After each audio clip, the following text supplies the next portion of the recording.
Hey, welcome back. It's the Off the Rails podcast with the Stile Boys. I am Travis, and that there be. Mitch. What's up, buddy? How's everything Hey, going? it's you know what? We are rocking along. It's a Sunday fun day.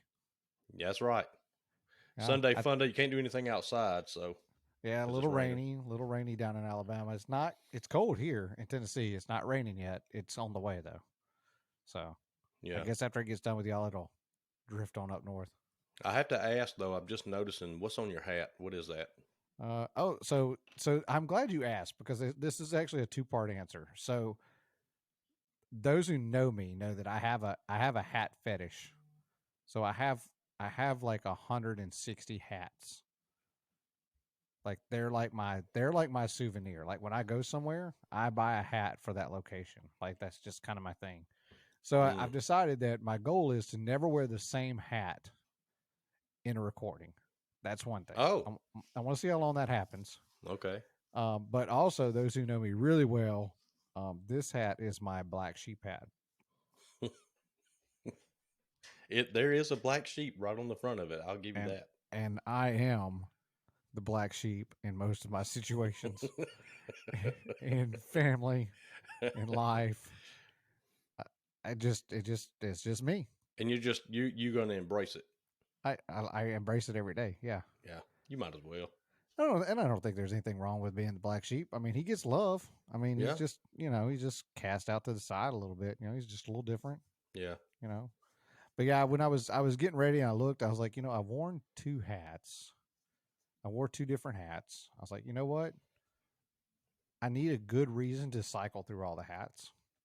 So I'm going to try my best to not wear the same hat in a recording. I know everybody listening doesn't care because they can't see me, but it's just something I thought I would do because Well, I will now that probably always have a black hoodie on because that's me when I'm at yeah, home. that kind of bothers me a little bit too because you're inside.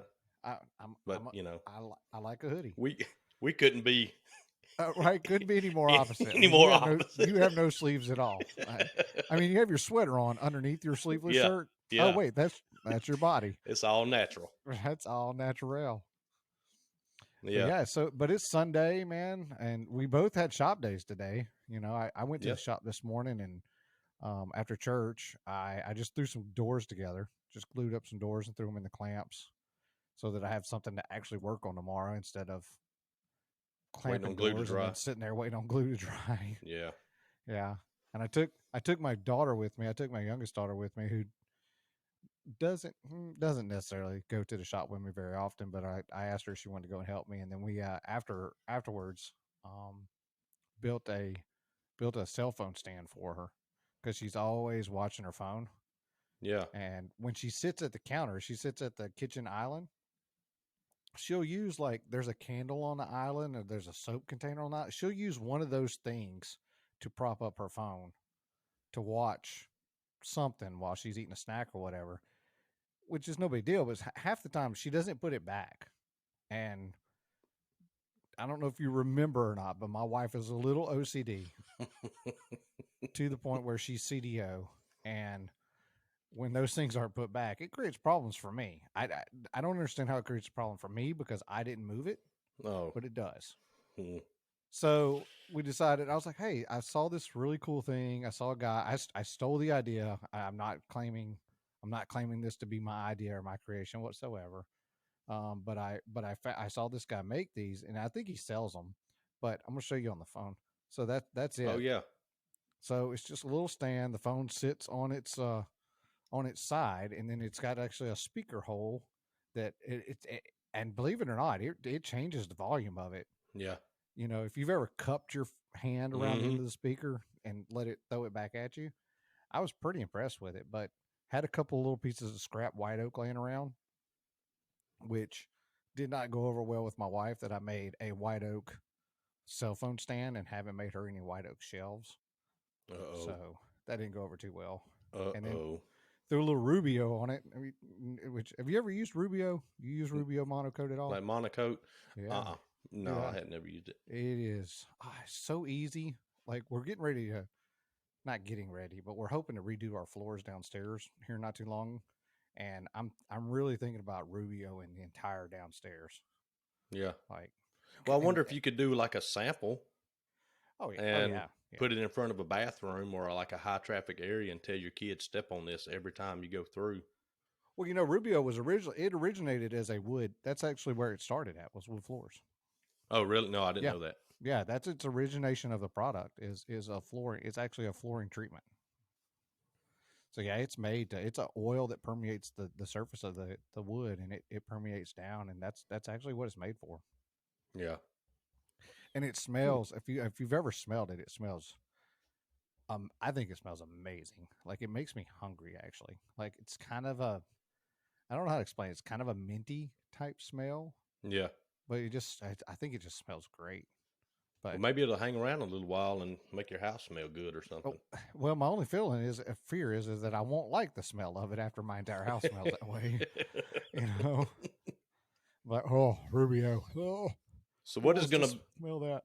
what is gonna be our topic of discussion today? Let's I was looking at the list and kind of going through, and I kind of had a little situation yesterday as well on the off day, what I would call the off day. And I think let's talk about customers. I think that that's a good topic to discuss because there are a lot of tiers to talking about customers. I Yes. mean, we could talk about customer acquisition, we could talk about customer service, we could talk about customer managing customer expectations, we can talk about just customers and the way that we talk about them behind their back. Like there's a lot of layers to that customer onion, you Yes. know. Yes. So I think in the notes, like in like your suggestion was your first part was the I don't know customer. The and and there are two layers to that. So in parentheses you put that knows, and I get what you're saying. And then there are literally sometimes the customer that doesn't know. That Um has no idea. Yeah. yeah, that and I do mean that on there's a couple of layers to that. There's the customer that doesn't know what they want, and then there's a customer that knows what they want, but they don't know what it takes to get them what they want. Yeah. Yeah. So I'm going to let you lead this, and I'm going to kind of just trail off of you because this is your topic. But I thought it was a really good topic because I think anybody who is wanting to get into the woodworking world, um, if even if outside of hobbies, and even hobbies, you can only make so much stuff for yourself before you need to really start selling something to, even if you're just doing it to supplement your hobby. Yeah. So even if you're just supplementing your hobby, you still have customers, whether they're direct, whether they're indirect, or whether you're actually actively seeking customers. And it heck, to be honest with you, it could be just as simple as you're making stuff in the house for your wife, and while she may not be exchanging dollars with you, she's a customer. Oh yeah. Yeah. Yeah. And And that's anybody who's been married for more than 8 months knows that you got to make that customer happy, yeah, especially if exactly. it's your wife. Yeah. Yeah. And it kind of teaches you because they're going to tell you what they, how they feel and what they think about it. And if it's terrible or you did a good job or they hate the color or something. And a lot of times, customers that you deal with won't, they'll wait till you're done. Um, which that was probably my worst experience. And that's kind of what I want to start out with. And because that's going to kind of give the basis on how I molded my actions to different customers, like how I came up with how I deal with customers, what we talk about, how we handle contracts and all that kind of thing with them. So I had this was 5 years ago probably. I had a customer, and the builder was my first job for this builder, and what I did, okay, and what I did, oh, they're gonna get you. All right, so I just gotta. Sorry, I gotta, because I can't. I'm not going to edit that out because it's too real for what goes on in our lives and how much we don't know what we're doing. Um, I'm trying desperately to refill my little bourbon glass here, and what's happening is it's actually trickling down the glass and going everywhere else except for inside of the cup that I'm trying to refill. And like a true redneck, I have nothing here to clean it up with, so I just decided to lick the bottom of the glass to give to cause it to quit dripping. And And about all I saw was you get the cup in front of the camera and just lick all the way up the side of it. and I'm trying to be so quiet. I'm trying not to let anything make any noise and trying to be so quiet. I'm trying to just kind of have a Sunday afternoon with a little, with a little heater. And I just completely ruined the podcast by licking the glass like I'm a 4-year old Look, with some cheese dip in a Mexican restaurant. I tried to hold it. I was like, "What is he doing? Is he messing with me?" But anyway, it happened, and I'm Own it, sorry. own it, black sheep, Yeah, own it. I own it. I own it. This is how jacked up my world is. But I apologize. But we're unprofessional and we're not professional. And just enjoy the moment with us and That's let's right. carry on. That's right. So I provided drawings to this customer. She said, "Yes, I love it," and I made the cabinetry. Like I said, keep in mind, I'm a brand new business. This is a brand new builder.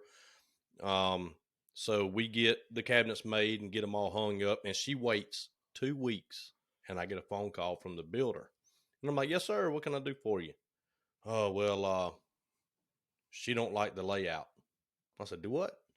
"Yeah, she don't like the layout." And what it was like a one wall kitchen and pantry on one side, fridge on the other.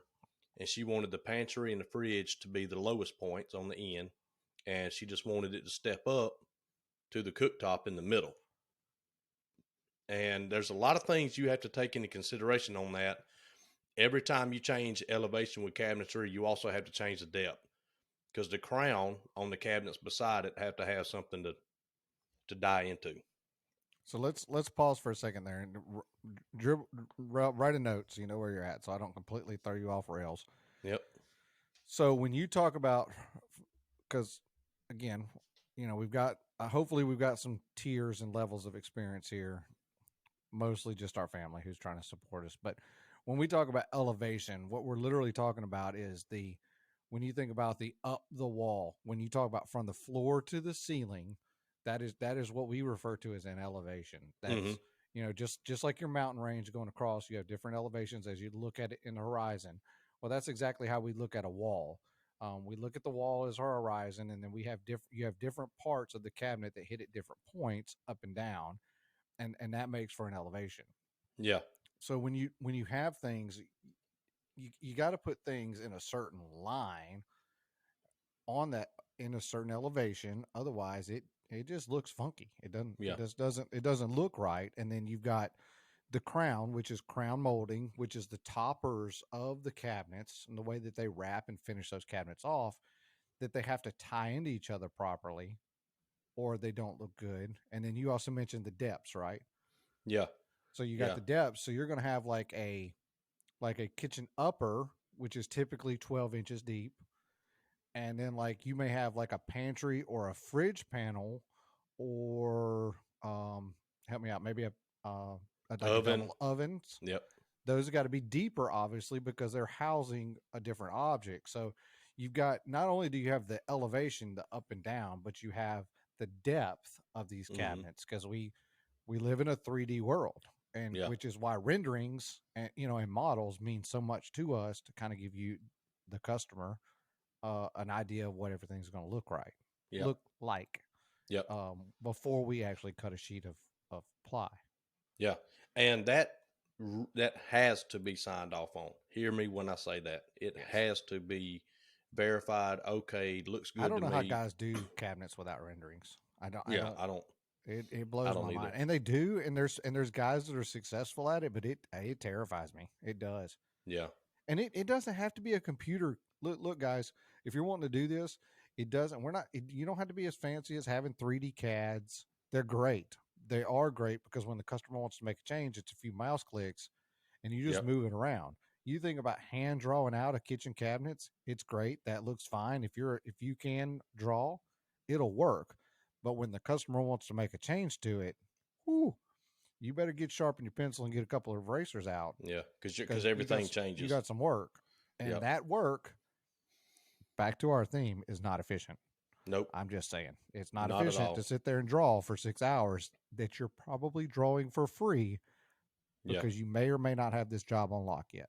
So yeah, just keep that in mind. Just keep yeah. that in mind. If you're doing one or two off cabinets or something and you're just getting started, that's one thing. You Right. still draw them a sketch Right. so they know how many doors they're getting and, all that kind of stuff. But yeah, the big changes, or even little changes on a whole wall of cabinetry, you got to remember you have symmetry to keep on that wall. If you want your left opening, your right opening to be the same, and you make that center cabinet an inch wider, everything on that wall changes.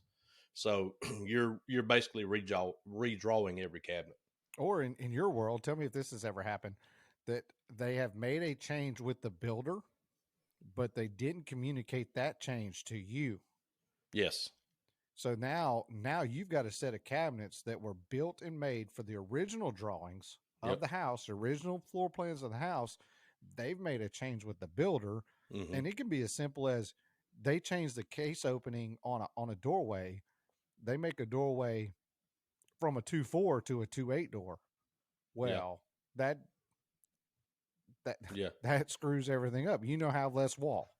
Yeah. And the half walls will get you. So if you're Yep. doing a house or something and in the master bath, they do a half wall.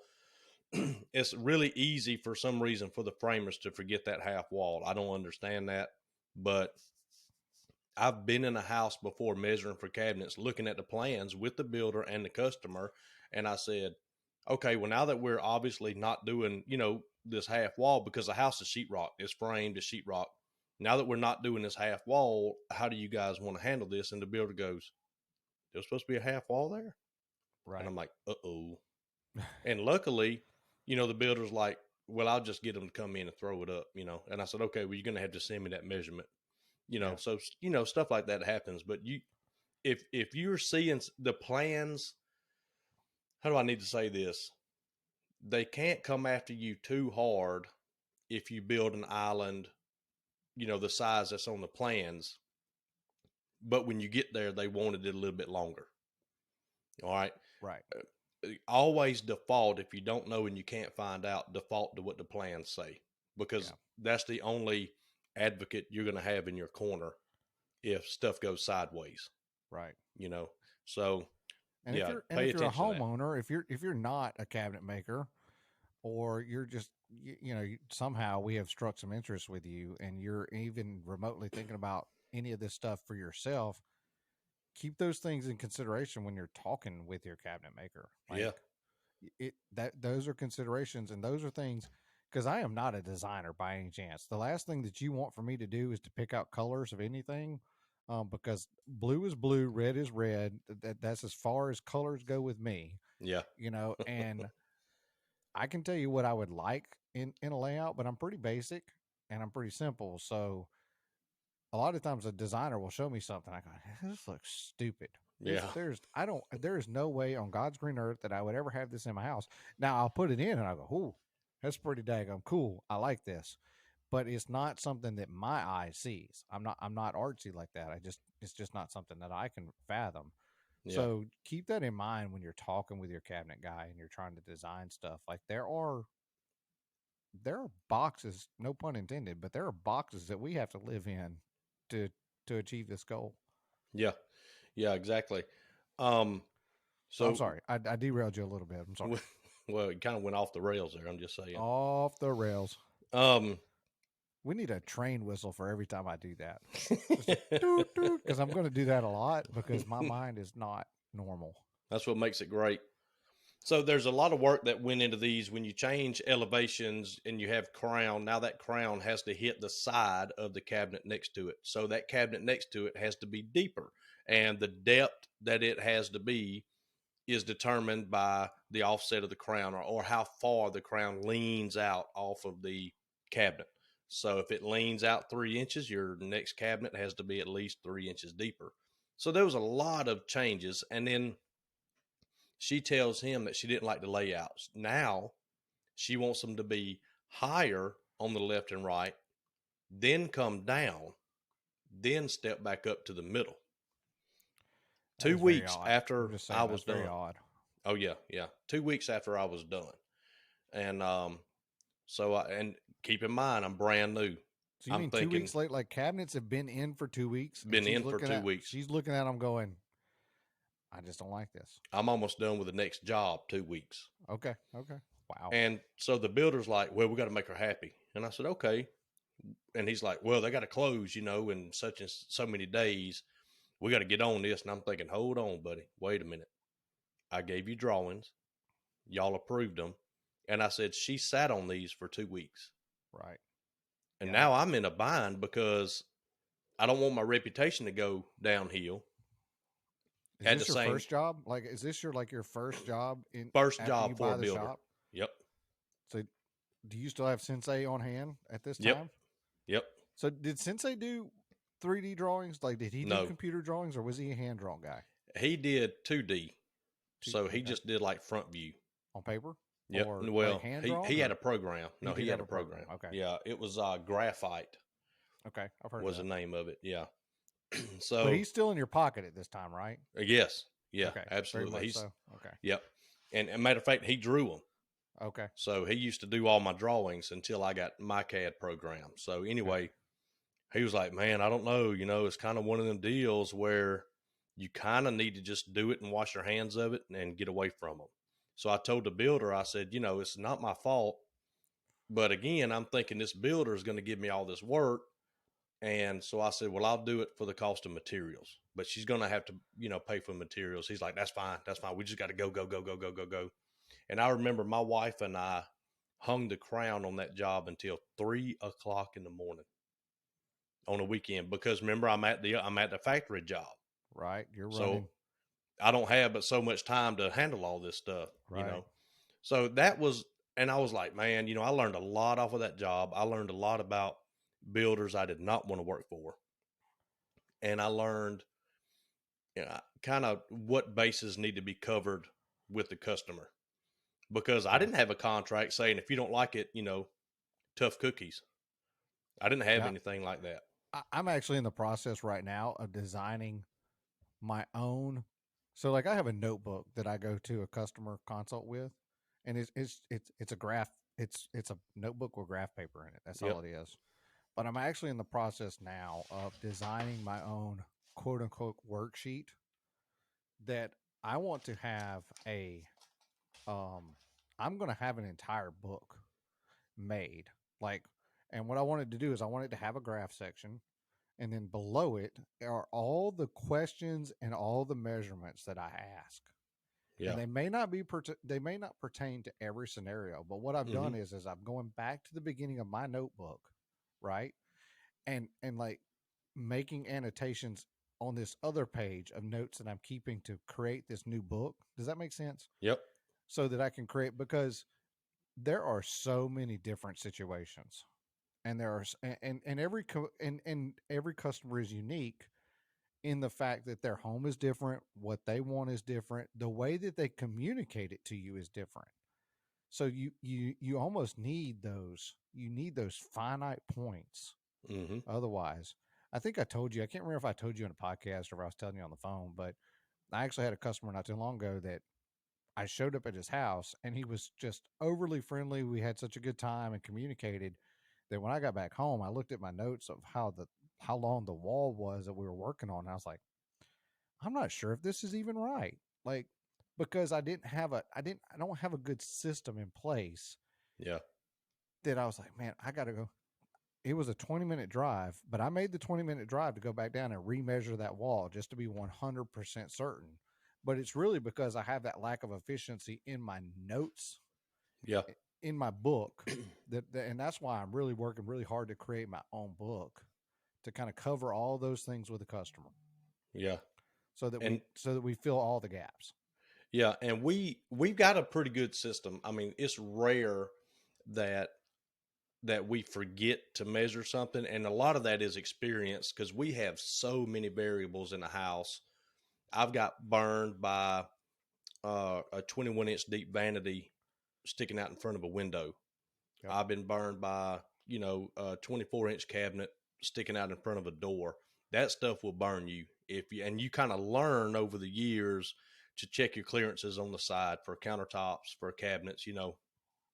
That's a big thing. But yeah, what I would do is basically how we do it now is we sketch out that wall, we label fridge, cooktop in the center, oven on the right, whatever, and then we actually have spaces to put floor to ceiling height, sheetrock to sheetrock length, plumbing centers, gas centers, vent centers. And if I don't need that space, I'll just mark it out. But either way, I have to address it. See what I'm Right. saying? I Right. have to pay attention to that and say, no, that is not a factor. And I'll scratch it out. And that way we kind of avoid forgetting altogether to do a measurement. No, I'm with you. Yeah, I mean, and that's what I'm trying to get to. Like, you've got to the point where you have a system, Yep. and have. I love this word, and we're just gonna beat it to death. So if you don't like it and you don't like this theme, but you're working on your efficiency constantly, Exactly. and so that makes you efficient when you're on site, which you know helps in so many ways. It keeps you on site for less time because Which is look, efficient. we don't make we make money in the shop. Yeah. Like the shop is where the money is made. The installation should be a pretty calculable number that you can use. That is a big word I just used. That should be a number that because you it's based on boxes. Like Yep. I've got 7 boxes, especially in the new construction world. I think I run into a little bit more surprises in the post construction and the remodel thing, you know, because Yeah. I overbuild boxes. Like I always put an extra like quarter of an inch on my scribes so that I can scribe on site. Like I do a few little things because I've got multiple layers of paint. Maybe there's Mm-hmm. been some repairs that have been made over the years. The house is settled and shifted that causes things to be out of square and out of sync with each other. Yeah. So, Yeah. And you'll learn just like I do as we go along. You learn. Well, from now on, I need to plan for something like this. right. Yeah.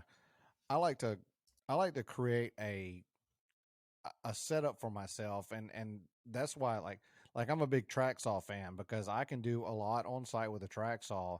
I can give myself that extra quarter of an inch tolerance, and when I get there, I can finite and I can run a track saw right there and kind of narrow it down a little bit.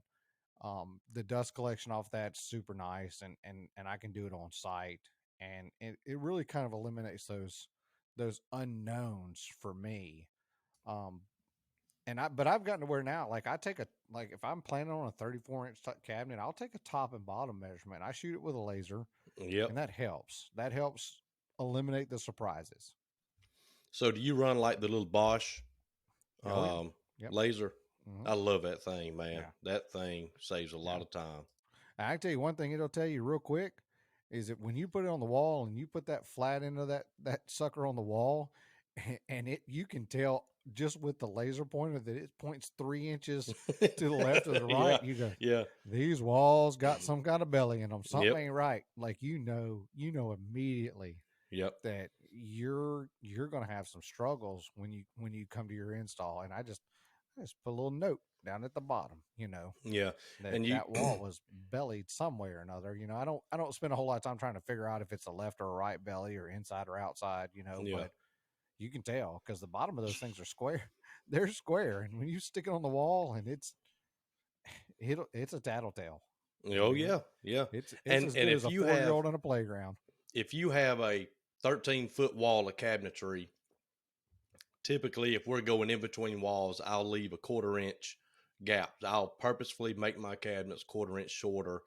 Now I've almost done that almost a half inch. I'll go 7/16 because you're taking a pinpoint measurement from wall to wall, Right. and I do three. I do 3 clicks, and then I look at the screen on the laser uh, tool, and I say, okay, this is my shortest measurement, and then I'll go down to the bottom. I'll do the same thing, whatever. But let's say one of those walls is out of square, and you took the measurement at the top or the bottom or something like that, Well, if you hang that cabinet on and you level that cabinet's coming off that wall. You're only touching that wall at one point on the cabinet. Yep. And whatever that space is at the top, you just lost that on that wall. So, you can't ever build them strictly wall to wall because it's never going to fit. In no situation is it going to fit. Yeah, I mean, But you saved my butt when I first built cabinets. My first cabinet that I ever built, and talking to you, you're like, "Hey, hang your face frame," and this is why face frames are the best. But you were like, hang your face frame a quarter of an inch over the side. That way, you're not trying to ensure that your corner and your corner are square with each other. right. That way you're touching the front of the wall. You don't really care what the back of the wall does. I've run into one house where a quarter was not enough. It was just Yeah. the quarter was. I needed an inch. I'm just telling Yeah. you, it was bad. And it's hard not to tell the customers about that. Like, we kind of try to, because if you're building a new house or if you're remodeling, you're spending money, you got a lot of money going out either way. The last thing you want to do is for a cabinet guy to come in and say, man, these walls are just, they're so out of level. Let's Yeah, assume that somebody's doing a $500,000 house and I walk in and I go, man, golly, these framers, man, they can't make a wall plumb for anything, man. Look how out of plumb this is. I'm gonna have, yeah, we're struggling trying to get this wall. And she's sitting there looking at the framer going, or the builder, going, well, why did I hire you? You can't, right. you kind of gotta watch what you complain about, because at the end of the day, you could potentially be making that builder look bad. See, And there's a that's why my world's cool because the framer, the builder, the sheetrock, they're all long gone. they're all long They're gone. all Yeah. long gone. And I mean, Yeah. I just had a built in here recently where I mean, I dinged the side of the walls trying to put these shelves in.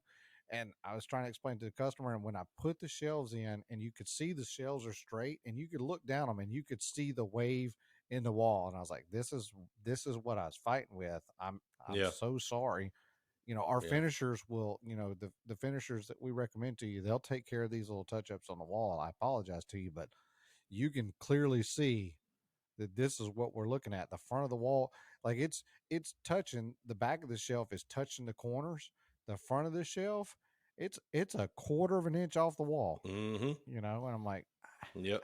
this is this is not the way that I like to do this. This is not the way I like for a shelf to build. But unfortunately, I had pre-built them, so I couldn't scribe the top, put it on, scribe the bottom, put it on, and then put a face on it.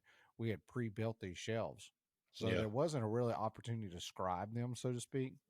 But the homeowner understood what we were talking about, and she hated the cabinets that were there originally so much that she's like, "It'll be fine." Yeah. A And she lot of actually them. sent me pictures today. I actually got pictures today of the painted with decor on them, and she's like, "I love this so much." And I was like, "Hey, Yeah. as long as you love them, I love them. But I They don't look. really love the way that I had to do that. Yeah. But You know, they look, most of the time they look right past that kind of thing, because they don't know a lot about the ins and outs of doing this. And when you draw a cabinet in a CAD program, it's perfectly square. You cut it out as perfectly square. You assemble it as perfectly square, and you get to an imperfect house. And you have to address that, and there's a lot of ways and little kind of tricks that you can get around. But the biggest thing is you want the customer to be glad that you're doing the work. And there's a lot that goes into that, right? yeah. You have to know what you're talking about. If you don't know what you're talking about and you're going to figure it out later, act like you know what you're talking about and say, yeah, well, I'll let you know what we plan on doing here, or I'll let you know if that's a viable option. There's all kind of ways where you're not lying, but you want that customer to feel like, man, this is going to, it's going to work out good. And I And it's think, okay to say, and it's okay to sometimes to say, I'm not sure, yeah, but I'm gonna make some calls. I'm gonna do some research. I'm gonna come up with you a solution. Like eh, yeah, sometimes be truthful, you know, and if you have a solution, that's fine. But be careful of the BS because the yeah, BS can sometimes, you never know. They may have an uncle who's a carpenter. They may have a brother-in-law who has a oh, yeah, cabinet shop. Like, and they're like, this seems fishy, and they make a phone call. And the problem with those phone calls is the brother-in-law, the uncle, whoever they decide the friend they decide to phone doesn't actually know exactly what you're looking at, Mm-hmm. you know. So there can be some translation issues of the problem that can like make you look bad. Even though Yep. you're right, even if you are right, that translation can make it look bad. So just be careful of the BS meter and be Yeah. aware and speak in fact, you know. Yeah. Be It's open with them. okay. It's Yeah. okay. And I like they love to hear. I'll tell them you're going to know every square inch of this cabinetry before I ever start cutting Yeah. the first piece out. And they feel good about that, right? I'm not going to surprise you when I show up with cabinets. You're not going to go, well, I thought I was getting a trash pullout over here, or I thought this would have drawers on it. You know, they know what's gonna transpire.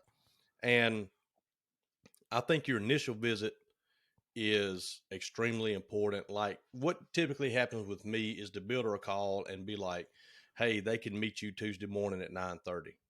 Okay. I'm always there early. Typically they're right at 9:30 or 9:35, maybe sometimes 9:40, and that's fine. If they want to be late, that's a lot better than me. But I still don't like it because my time is worth something, you know. Builders, I love you guys, and you're vital to our process, but why are you always late? Why are you always Well, builders are always late? I've got a builder that I met, one of my main builders, and he made a comment. We were doing some houses um, in a nearby city, and he said, "Hey, meet me over here at 10 o'clock." And the customer was like 20 minutes late, and he went off.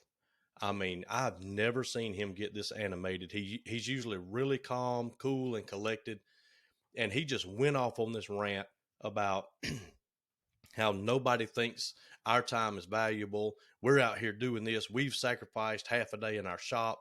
They hadn't sacrificed anything. They just can't get here on time. And he just went off. And I said, you know what? I'm never going to be late. If he tells me to be here at a certain Well, time, I will not be late. I literally wrote that down. When you're dealing with him, never be well, late. and I appreciate that, and there does have to be a balance. I mean, in my mind, the it is a customer, so the customer is right until they're wrong. I am not a customer is always right person, No. because the customer is right until they're wrong. But a customer wants what a customer wants. Yep. But I can only give them what is an actual reality. I Mm-hmm. can't always give a customer what they want. But when you're talking about time, there has to be some mutual respect. If a customer is 5 minutes late, they're the customer. I can suck that up and I can move on. But yeah, 20, 30 minutes, Oh that's yeah. I And don't we're I don't know about the going off, but I think I would have to say something. Hey, can, can you guys make sure that next time when we say if I say 9:30, if 9:30 is not good for you guys, can you tell me 9:50? yeah. Because And you cost me I have a 30-minute drive. yep. I have to shut down, clean up, and whatever I got to do in the shop before that 30-minute drive.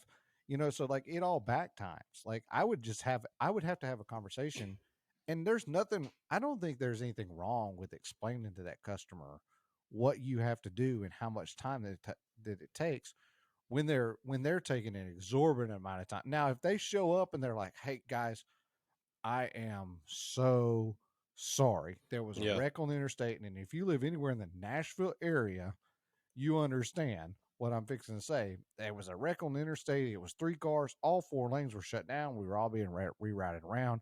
I apologize." Now, when they get out of the car with an apology, every bit of fire that you had in your body because Yeah. they're late, it just And got they're extinguished. Like you just and they're go, you got to yeah. suck it down, They show up in a Suburban and they got three kids hanging off their hip, and one of them's crying. They got chocolate milk all over him. It's like, all right. Yeah.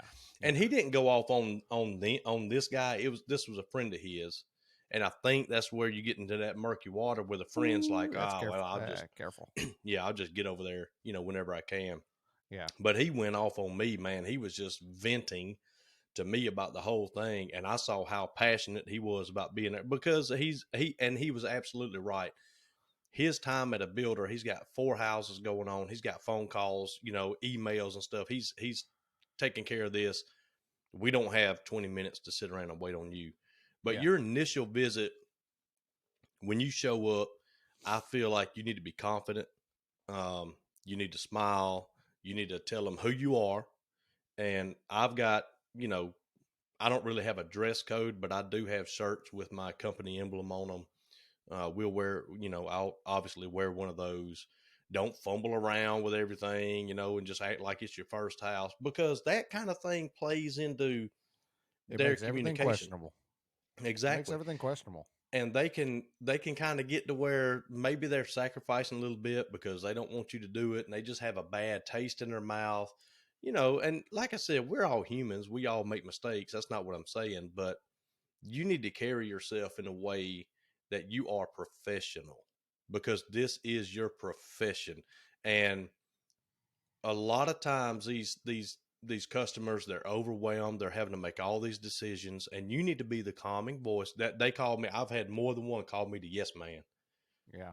because I'm like, yeah, we'll take care of that, absolutely. And you can just kind of see them just calm down and everything, because think about it, man. You have hundreds of thousands of dollars into building a home.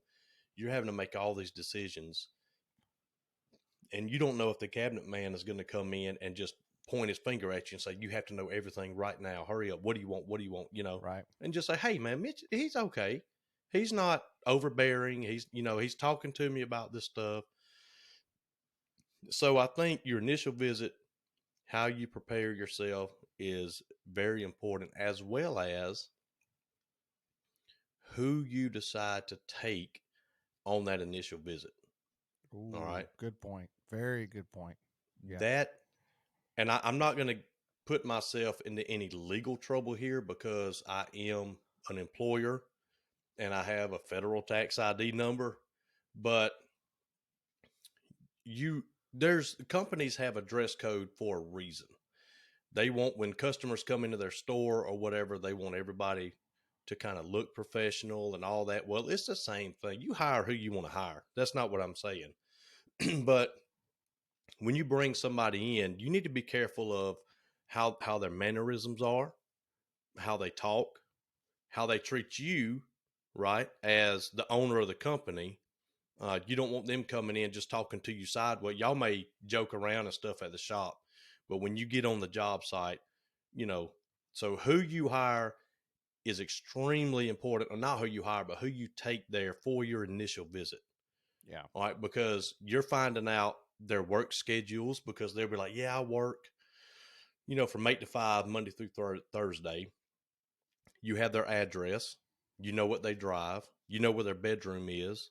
A lot of these homes they build now have safe rooms, right? You know where the kids' rooms are. Think about that. How many people would you bring into your house and say, this is my bedroom, this is our safe room, this is where my daughter's going to sleep, this is where my son's going to sleep? You wouldn't do that. Right. But when you're building a house, you have to do that and be like, this is the kids, bathroom. So just carry yourself where they're going to feel comfortable. And it takes me to the next section, Well, this which is why is, I'm a big proponent of hashtag hire legal labor. yes, yeah, Ensure yeah, that who you're hiring for whatever process at your house is legal, for one thing. mm-hmm, That doesn't yeah, that and don't get me wrong, that doesn't that's not a 100% guarantee, but start with legal labor and then go from there, and then know who you're bringing into your home for yeah, any process, for any step in the process, whether it's changing light bulbs, whether it's hanging Christmas lights, or working on your toilet. Know who you're hiring, you yep, know, and and understand what their process is. And I'm all about giving people second chances. There are people who have made bad decisions in their life who need a chance to make a good life for themselves. And there are plenty of people out there who are trying to do that. So there's nothing wrong with that. But know your main person. Know who's in charge. yeah, You yeah, know. and communicate with them if they're acting shady on the phone or something like that. then just be sure to communicate with them, and like I said, make them feel, make them feel safe about everything, Yeah. which kind of transcribes into social media.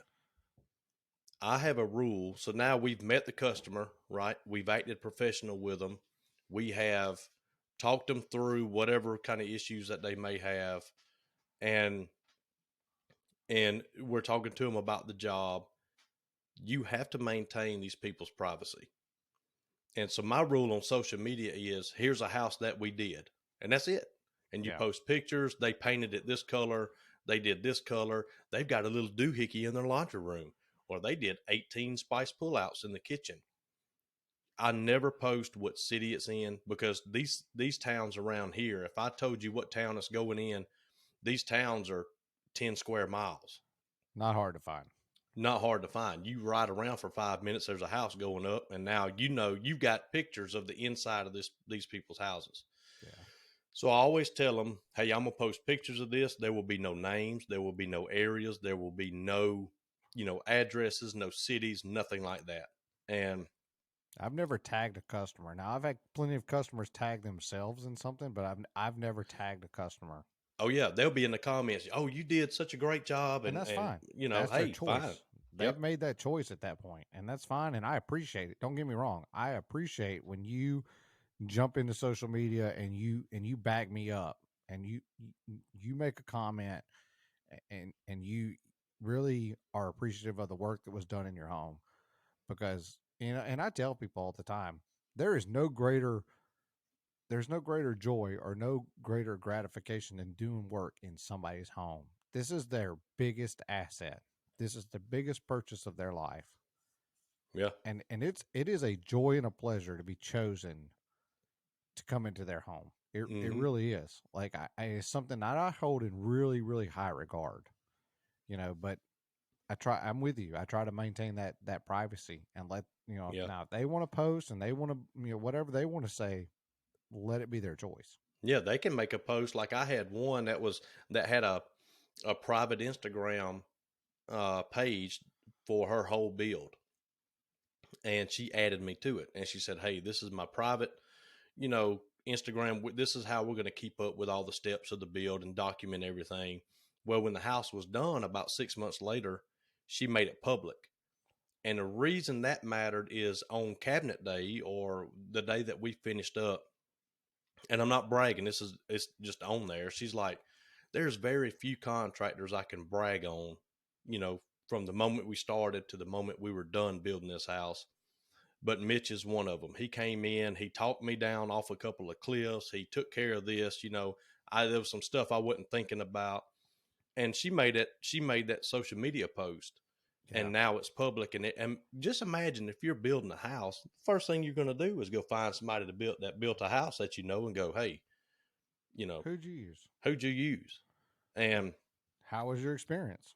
my goal is to, when I'm done, a year later, if I run across them in town or something, they're like, hey, Mitch, and I shake their hand, and we get along fine. And if you keep that mindset, you're going to do fine. You're going to do everything you need to do, to I couldn't maintain. imagine. I couldn't imagine being in a restaurant and a customer walking in and going, "Oh crap, we got to go."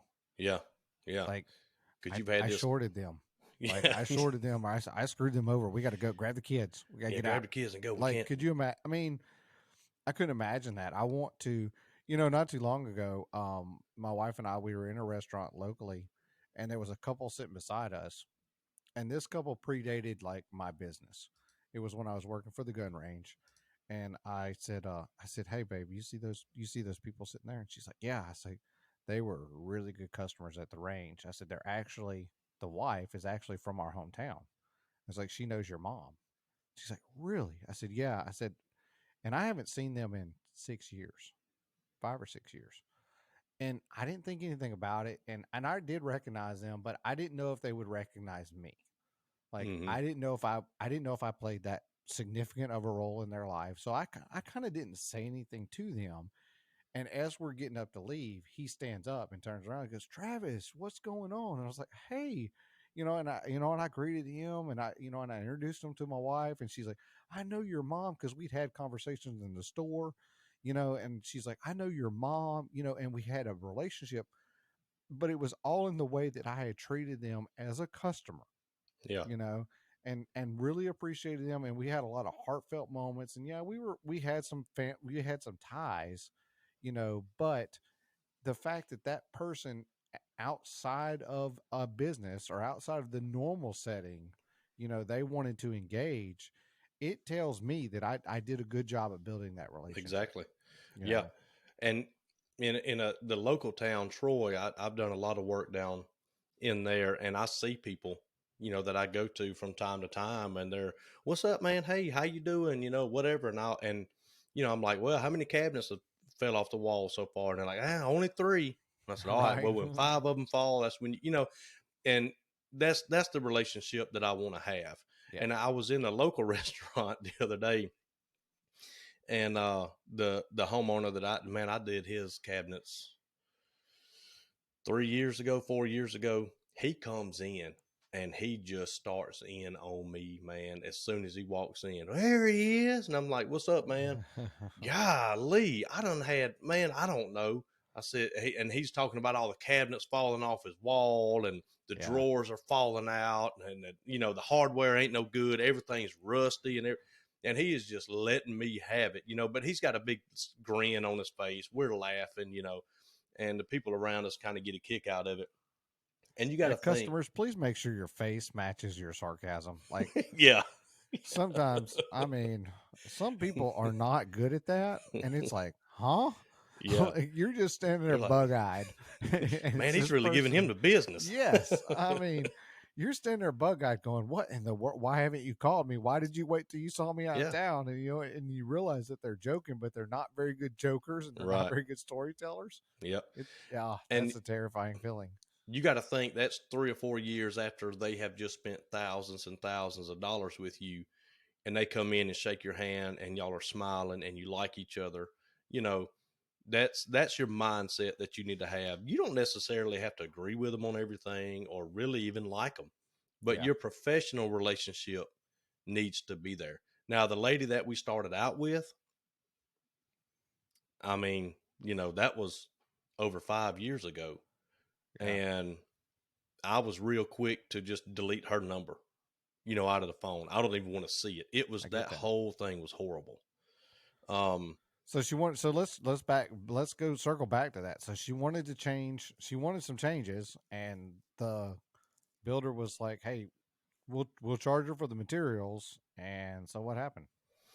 so I wound up working like a whole weekend, I think, to get those cabinets done, and we got them in there and got them hung. We took the old ones out, we got the new ones in, got them hung up, and finally just got done with it.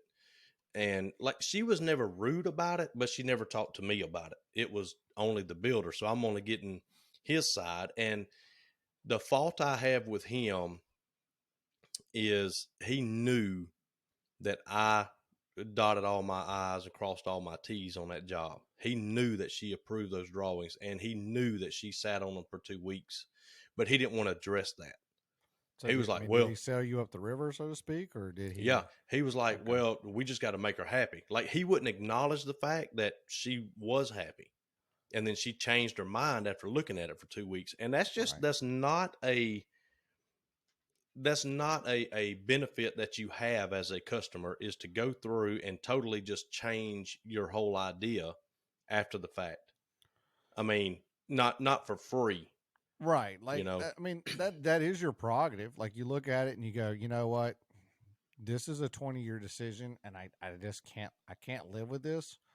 But this is what I thought that I wanted.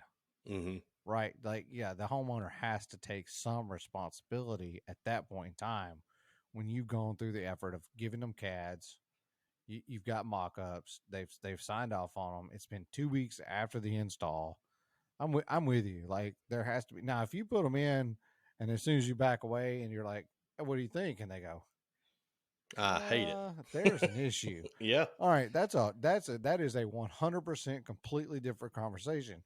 Yep. There is still a conversation of, but this is exactly like the mock-up. This is Hmm. exactly what, but even with mock-ups and things, there are some scale issues that sometimes a customer doesn't understand. Right. Like there's Yeah. some perspectives, there's scale, there's distances that there are, as much as you try to eliminate those questions, there are some things that you just can't eliminate until you got a physical product in front of you Hmm. to look at.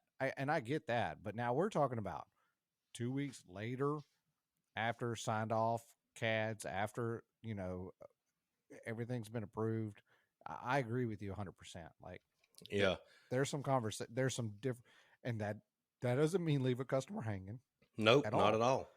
And Not at that all. doesn't mean that I don't want 5 gold stars at the end of this job. Yeah.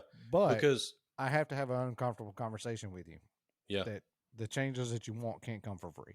that's right. And and I think the part that really rubbed me the wrong way was the builder. The builder was just nonchalant about it. He was like, "Well, we got to do whatever it takes to keep her happy." Who's he looking out for? Right. Him. He's looking out for him because he thinks if the customer's not happy, they're going to give him a bad review, and he's willing to take a startup cabinet shop, and I've been over backwards for these people, man, to throw a startup cabinet shop straight under the bus and say, "Well, you got to fix all this, man. What are you thinking? You got to fix this. We got to hurry up. They got to close on the house." And I'm thinking, wait a minute now. You're coming. You need to be telling her that. So are you still with this builder? Is this builder No, still that's the only job I ever did okay? for him. And as a So little my cat, initial thought is it completely sounds like he took advantage of the fact that he knew that you were a startup and bingo. that you needed. And this is the first time I've heard this story. I mean, of Yep. all the stories we've exchanged with each other, this is the first time I've ever heard this story. So I mean, my initial thought and is that this guy just said, you know what, this is the sacrificial lamb, Mm-hmm. and I'm gonna make this your problem, not my problem. Yep. And because I know you're trying to get your name out there, and I know you're trying to run a successful business, you're either going to do one of two things. You're going to either fold up and go, I don't know what you're talking about, or you're going to you're going to make these changes and you're going to make these fixes almost at a loss Yep. because you want to succeed. You Yep. only got two options. Those are the only two options that That's you it. really have. And so I'm over here going, I've got to feed my wife and I've got to feed my kids and I've got to pay the power bill. And I know that, Them daggum children will make you do some uncomfortable things. especially when you got a basketball team of them. But, and I had to do what I had to do to keep my name good. And Right. like I said, we left on good terms. I mean, there was no animosity, there was no ugliness. That builder tried to get me to do a couple more jobs. And I said, I'm busy. I'm busy. I'm busy. I'm busy. And his problem was he couldn't keep a cabinet guy. He just steadily ran them all off. Well, I And think I I'm feel starting to see why. yeah, and I feel bad because Chris got me that job. My brother and this guy are buddies, and if I said his name, you would know exactly who I was talking about. Okay. So he was There's like, some now you're gonna have to text me the name because they're yeah, running through there. It's running through my head, and it is gonna drive me up the wall because I'm pretty sure I know who you're I, talking about. I'll text you his name, but so my brother got me this job, and he was like, you need to give Mitch a job. Just let him do one. He's a starter, and then I get the shaft. And now I'm like, well, I can't really be too hard on him in front of my brother because they're buddies, and I don't want to start a bunch of drama. So I just told Chris, I was like, yeah, it just kind of didn't work So out. I'm gonna reaffirm and I'm gonna stand on my previous statement even harder now that this guy took advantage of you. Absolutely, he He did. took advantage. He took advantage of you being of you trying to establish a business, and he 100% took advantage of you and your relationship with your brother because Yep. if he's buddies with Chris, then he knew there's no way that you can be friends with him, right, and not Yep. understand the relationship that the two of you have, Yep. and know that you're going to do whatever it takes to not sully his name. Yeah. Like there's no way possible. Yeah. There's no way possible if you even remotely knew him to know that's the connection that you guys have, and because that's what your dad would have expected of the two of you. I mean, Mm-hmm. that's Yep. just plain cut in the way it is. So And without a doubt, he took advantage of you. and he was, he was just Yep, like, that's who I thought it was. yeah. I just texted him. Yes. So yeah, but you know what? You don't badmouth them in front of anybody else down there. You don't say I've knew plenty of people building houses, and I not once went up and said, as long as you don't use this guy, no, I don't believe in that. I mean, because he wasn't stealing money, he wasn't taking advantage of the customer. You know what I'm saying? He Yeah. was just floating his own self through the build and pushing everybody else under the train. And that, hey, if that's how you are, that's fine. But I refuse to work for you. Well, fast forward a couple of years, he calls me and he goes, "Hey, how much are you charging for painted shaker bases and overheads?" I was like, "That's weird." He's like, "Yeah, I got a bunch of quotes to do, and I just need like an average price so I can go ahead and get these quotes out, man." And I'm thinking, okay, so he don't have a cabinet guy to tell him, and he should know what cabinetry is going for. He is a builder. Right. Every house he's built, he's got the price for the cabinets and how many feet they were. You know what he was doing? Well, he was probably getting charged a convenience fee by some of his builders from some of his cabinet guys, is what I feel like. He opened a cabinet shop Oh, for for his own houses. well, there's one way to control the Yeah. expectation. Yeah. So he came to me and said, "What are you charging?" So he now knows what to charge. Gotcha. And and again, I would have told him anyway. But Right. the fact that he didn't mention that, I found that out through someone else. He didn't say, "Hey, I'm opening the cabinet shop. I just need to know what I need to charge the customers for X, Y, and Z." He was like, "Oh, I have to do a lot of quotes, and I need to know kind of where you would be at on them." Is the Because at this cabinet shop point, still operational at this point in time? Do you know? I think it is. I'm not 100% sure. I believe he had. I don't know. I don't know if he had. I feel like if it is, it's struggling. It's Oh running yeah, on. because you know what he found out? Cabinets ain't as easy as you think they are. Because he thought, I'm just going to throw a cabinet shop up, hire a couple of guys, and I ain't got to worry about none of y'all. I'm controlling Oh, all of it. And he learned a valuable lesson. we've got it's local to me, social media influencer who has a pretty big following that we did some cabinets for. He decided to essentially underneath the table bash cabinet makers, right? Because Yeah, there were some there were some things that happened during their build that were completely out of anybody's control. Um, at this point in time, January the 29th, when this was recorded, around this time frame, white oak was extremely hard to obtain, and they wanted some white oak cabinets. And it took forever. Like when we would go to buy white oak, they would limit us. We could only buy so many sheets of white oak ply yeah, at a time, and they didn't like that answer, so they decided for their next project they were going to build their own shelves.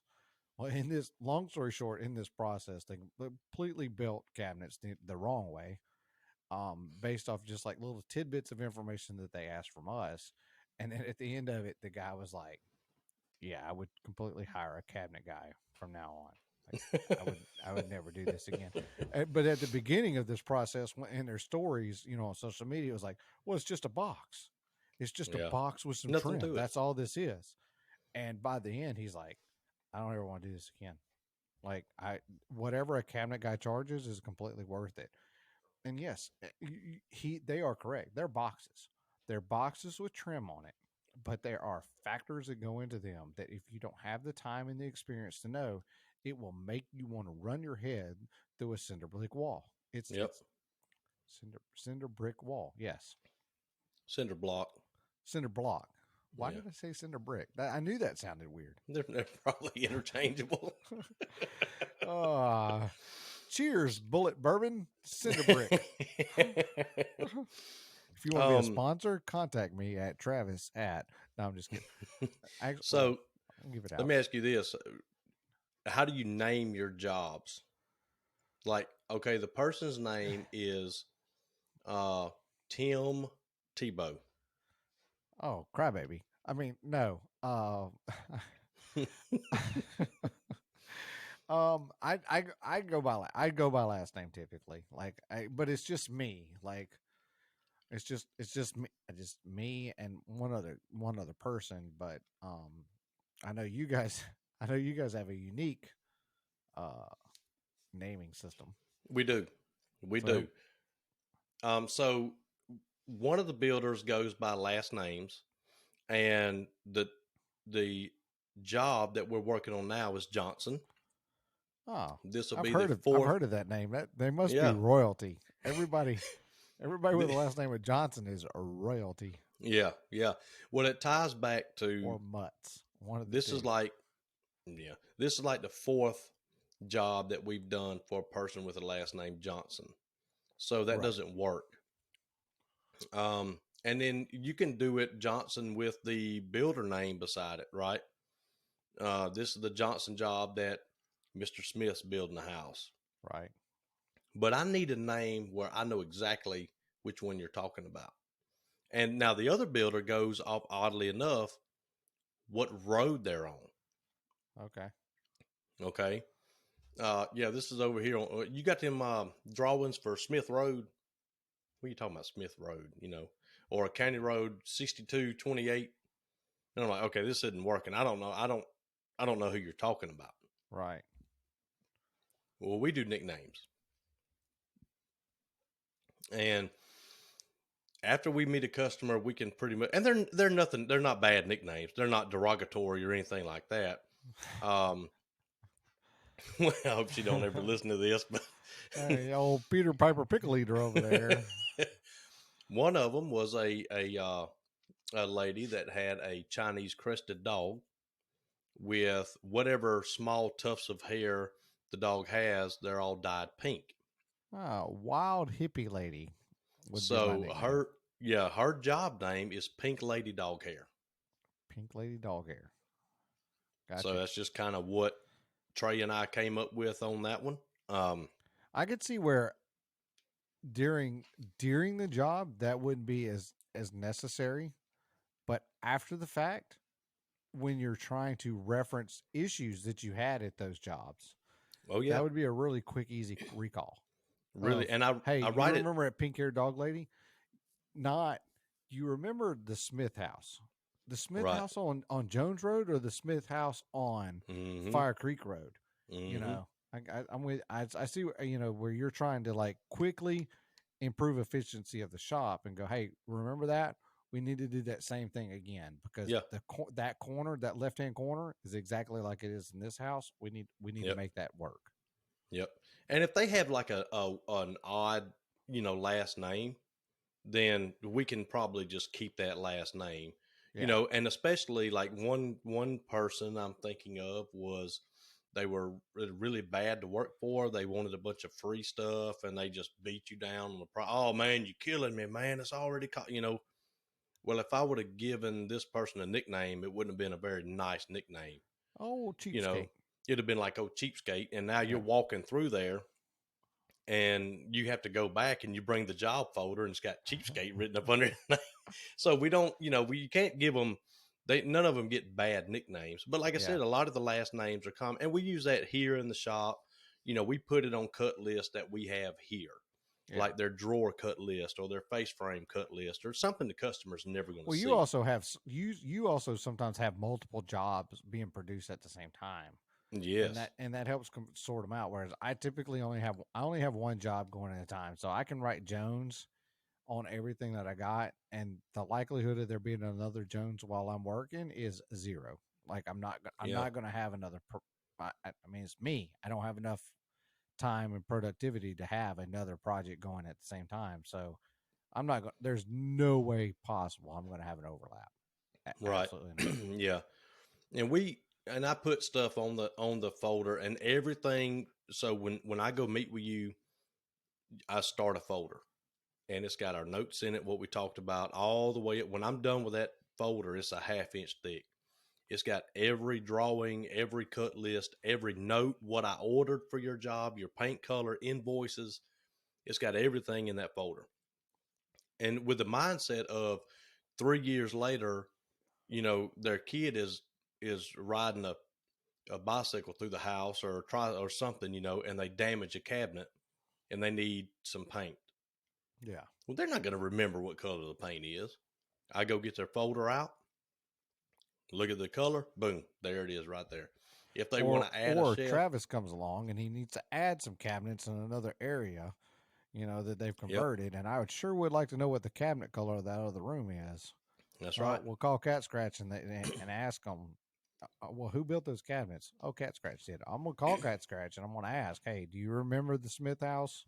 And I'm gonna give you every bit of information I have and pray to the cabinet gods that you have some information on what kind of color that Yep. was and who you got it from, and see if I can get it remixed.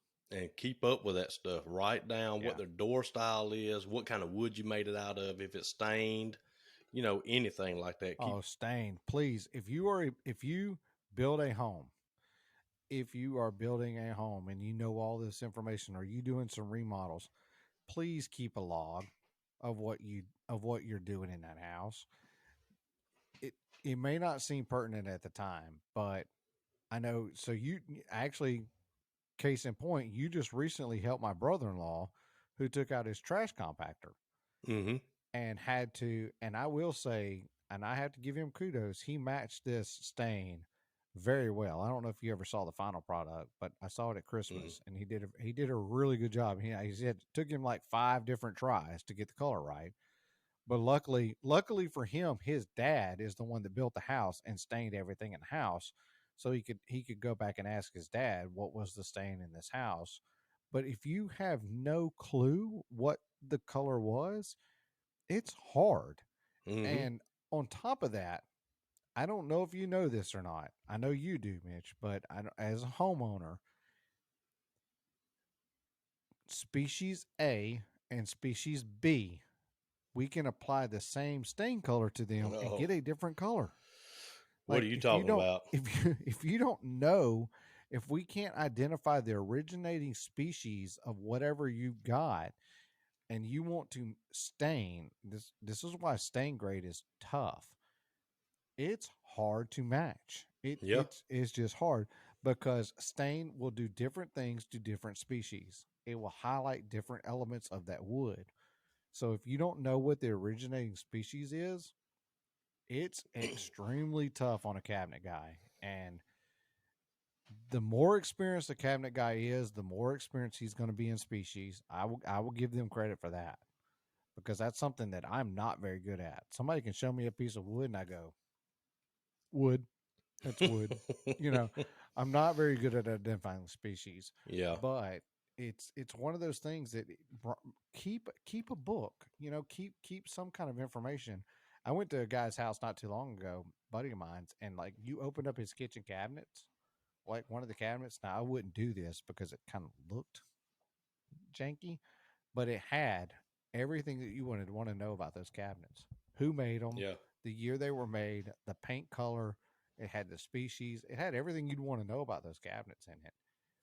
So it was super useful for us, but kind of a janky sticker stuck on the Yeah. inside of some cabinets. This actually just happened. She said, I want the hood stained, but I don't know the color. We're also doing a pine beam across the living room, but I don't know what color that's going to be. And I said, okay, well, the same. And she got hard maple were her face frames because I bought a bunch of it on sale. Yeah. Right. So that's why we're using it. Um, I said, whatever stain you put on that really soft pine is not going to be anywhere close to what it is on this really hard maple. I mean, even the way you sand the maple, if you sand this door with a different grit than that door, you're going to have different colors. So staining is very time consuming. It costs more to stain. It's more like what do you charge? Is it about 10? I mean, I seems to be that the average is, and I don't do a lot of finishing, but it seems to be like anywhere from $10 to $20 a linear foot Yeah. difference. Yep. Is that about Exactly. where Yep. you fall? Mm-hmm. Yep. Yeah. So Yep. expect that if you're looking at stain grade versus paint, linear foot. So I mean, that's just a straight line, measure left to right on a linear Mm-hmm. foot. If you've got 20 feet of cabinets, then multiply that by $10 to $20 if you want stain versus Yeah. being painted. Yeah, because it's more labor, more sanding, more technique. You can't get away with as much, but the materials cost more. You have stain grade materials, You have to start and with you a have different material. Your yep, base matters. Your yep, base and matters. you have paint grade material. Mhm. So paint grade material costs less than stain grade material. So all those factors kind of go into that cost increase per foot. And they don't, but they think if you go get a can of this magical Minwax from Lowe's, whatever Oh, you that's the touch, magic stuff. yeah, whatever you touch with this Minwax is going to be the same color, no matter the hardness of the wood or the porousness of the wood or none of that. And I told her, I said, listen, you have to give me something to give my stain guy. You you play with the color at your house, do whatever you want to do. If you have a color you like, then what I do is I make my stain guy 10 samples. They're 6 inches by 6 inches.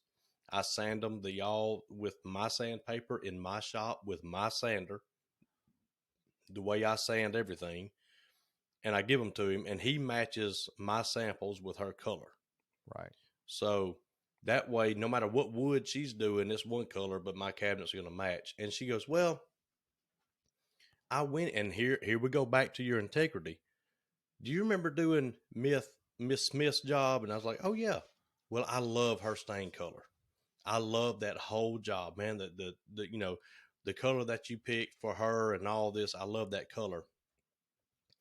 And I said, okay, well, I still have that stain, right? Because we keep up with it. So I go back to her folder. Now we're coming full circle. Right. I go back to her folder. I say, okay, well, this is Smith stain number one. And I'm making all these names and stuff up, and I call my To supplier. protect the innocent. That's right. I call my supplier and I say, I need a quart of Smith stain number one. He goes, all right, it'll be done in 20 minutes. I go get it. I stain a sample for her, 2 or 3 samples. I take them over there. She loves them. And I said, you keep one and I keep one. And so that's kind of how it all worked, So you do and, like and two, that's, so you do like two of everything. yeah, yeah. She keeps a sample and I keep a sample. So you're like, hey, this is what you should expect. So when it shows up, she has her own little sample piece that you gave That's her in right. the beginning, and she Yep. holds it up to the piece and goes, "That's a match." Yep. That's Because cool. I've got the other half of that. Yeah, So I can verify that the cabinetry in my shop is the same color when it leaves out. And so, there's none of this where the sample looked different. Well, that happened to me one time. For whatever reason, I don't know what happened, but the island with 4 individual legs, I mean, it was a really detailed island. It was totally the wrong color. yeah, And I don't understand what happened. You know, I don't yeah. I don't know if somehow the stain was made wrong, but I didn't have a sample here. So I had no idea that it was wrong. And I Gotcha. take it and deliver it, and she sends me a picture of her sample beside that island, and I'm like, yeah, I can't argue with that. But if I would have had a sample here, I would have been like, We something ain't right. back the train up. Yeah, Back the yeah, train up before it goes off the rails. because that island did go off the rail. But she, you know what? I was like, look, I'm gonna fix it for you. Right. Don't worry about it. And she was like, oh, I hate to be such a trouble. And I'm like, no, it doesn't match what I gave you. And then it doesn't match. And I'm not talking, don't think it's a shade off. Right. It's It way was way off. And that's hey, There's, that's one thing I tell customers like when I'm doing their initial consult, I'm like, "Hey, I'm going to send you some CADs. Please, please, please, please do not feel like it is an inconvenience if there's something in the CAD that you want changed. yep, They are mouse clicks. That is yep, why I sit down and do the CADs is so I can make a few mouse clicks and I can change it because what I produce is going to look 99.99% just like these cats. Like it, I mean, it's so close, it's going to be scary that mm-hmm, if there's anything in the cat that you don't understand or you don't like, please let me know. And yep, please don't feel shy about telling me because I would rather click the mouse 30 times and make the cats look like what you want than I would to show up and install cabinets and you go, I don't want the golden retriever look yeah, when I have installed your product. Right. you know? Because they're looking on Pinterest and Instagram and, all these Google. And then they're like, well, this is kind of what I was thinking, something like this. And you just go ahead and build something close. Right. And then they're like, well, that doesn't really fit in my house. So, yeah, you got to give them draw. And I tell them the same thing. There's no cost to you if you want to make a couple changes. Now, Right. if you make 20 changes, if you're just being ridiculous about it, we're going to have to talk about my time eventually. Right. But when you price a job out, you price it out with 2 or 3 revisions in it Yeah. because they're mouse clicks. You're not talking 8 hours. Right. I mean, if she wants to add a trash pull out here or make this cabinet a foot shorter, it's not going to take you that long if you The, have a the good the CAD main work program. is building the room. The main work is building the room and getting the cabinet started, and Yeah. then making a few changes from there. You Yep. know. Yep. So you got her? Did you ended up doing a redo essentially? Yep. So you got the boxes changed out, and you and her were hunky dory, but you told the builder basically, "Peace out. I'm moving on. This Yep. the way you sold me up the river is not good." That's it. I got you. That's I it. don't I don't blame you at all. You And know. I had to make a decision on it. I had to be like, it's not worth it. If I've got to do this and lose money, it's not worth it because I'm not going to sit and argue with you. I'm not going to yell at you. I'm not going to cuss you out. I'm going to pack my tools and I'm going to go to the house, Yeah. and you're never going to hear anything out of me. I'm not going to answer the phone. Yeah. And I don't know. I don't know why he couldn't keep a cabinet guy, but eventually he had to open his own shop. Well, I I know feel that. like you know why he couldn't keep a cabinet guy. You're just Yeah. not. You're just nice. You don't. Yeah. You just I want don't. to be nice. I That's don't want to. that's all there I don't is want to to put that. something out there to not be Right. true. But so they don't. You you have to pick your battles. Obviously, don't let them run over you. Yeah. But at the same time, they are the customer, and you are supplying them with a good that they are paying a lot of money for. It needs to be right. They need to be happy, and they need to know what they're getting. I think that's one of the things about not for us, not growing up with a lot of money, not growing up overly spoiled, Mm-hmm. not, our parents, I feel like both of our parents or all of our parents did, because we don't share parents. So all of our parents did everything they could for us to provide the best that they possibly could, Yeah. and better than that they had. I mean, I feel like Oh yeah. we can honestly make that statement, but I feel like that's part of the process that makes us understand. Like, I really appreciate a dollar bill. Like, Mm-hmm. and when I think about building something in somebody's house, whether I think they have money or not, it doesn't matter. If I'm in their $3 million house or if I'm in their $150,000 house, I look at it from my wallet. And Yeah. I look at it from, if I had to spend $5,000 for this project, which is for the most of our projects is on the very low end, to be honest with you. But if I had to spend $5,000 of my money on this project, what are my expectations? Yep. What would I want for $5,000 of my money? And that's really how I try to attack each job, and how I try to evaluate my interaction with the customer. And I'm not saying by any means that I am 100% on point every time. Mm-hmm. I'm sure that there's a customer out there I failed. I can think of one in particular that would probably tell you that we did a horrible job, but they also continually change their mind time after time after time after Right. time. Yeah. And there is no way that anybody is going to meet your expectation if you don't even know what your expectation is. Mm-hmm. So that's its own little slippery slope, Yeah. you know. And that's why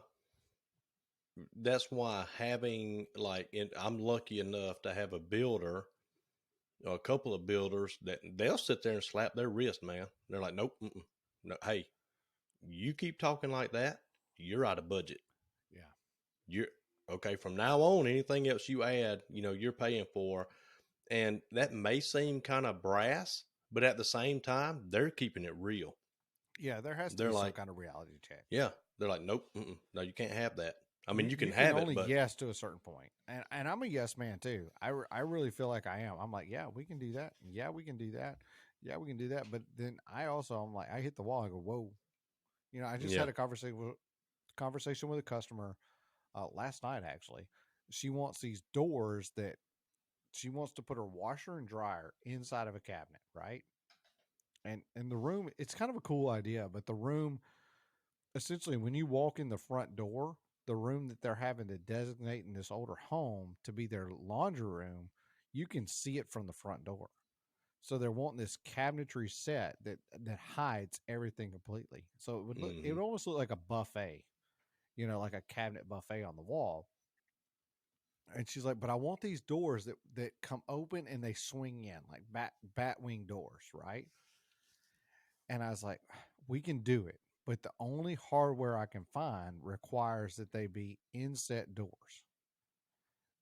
They can't have an overlay. So I'm explaining to her the difference between an overlay and an inset, and making sure that she's aware of the design because her kitchen is right next to it, and the kitchen is all overlay, right? hmm It's all overlaid, and right next to this is going to be this room. And she said, well, what I think I want to do is I want to do those doors inset, and the cabinets that are to the left and the right, which are shallower, right? Because they're not holding a washer and dryer, they're going to be a little inset in and not as deep. I want to do those overlay. yeah, I said, hey, as long as you understand that what you're buying, that's perfectly fine. I'm with you on the design. That's not something that I would have recommended to you on my own, but that's a possibility. Like, I want to fulfill what you're wanting, but this is the only way to do it. yeah, Like, I want to give you these doors because she's like, I've got a toddler, and I got this toddler that's hanging on this door as I'm trying to do laundry, or it comes careening through, and bashes into the door. I want these. You think about a door that covers a washing machine, that's a fairly large cabinet door. yep, She's like, yep, I would like for them to be out of the way while I'm doing laundry. I understand you. I want to achieve your goal, but I can't give you a 100% yes, we can do that unless you understand these principles to do that. yeah, You know, you have to walk them through it. yeah. And And I don't know, we'll talk about this off the podcast, but there's a solution for something like that I've run into a few times where they want the doors to not be there, yeah, kind of thing. So okay. I'll let you know what I do. Can you do Um, overlays with it? no, Yeah. See, that's what no, that was my they problem. just they open up and they fold inside, they slide inside the box. That's all. Yeah. Yeah, I found that hardware. That's Yeah, that's cool hardware, but we couldn't do the overlay portion of it. Yeah. yeah. No, you can't do the overlay. Yeah. I was like, you got to think about it. Like, I was trying to explain it to her. You got to think about it. Like, that door's got to come away from the cabinet, swing in, and then slide in. I was like, that's some pretty Yep, complicated hardware, you know. yeah, but they don't know, and that's part of our job. Again, going back to being that guy that knows what's going on, that can tell them, yes, no, or we'll have to see. I'll have to check.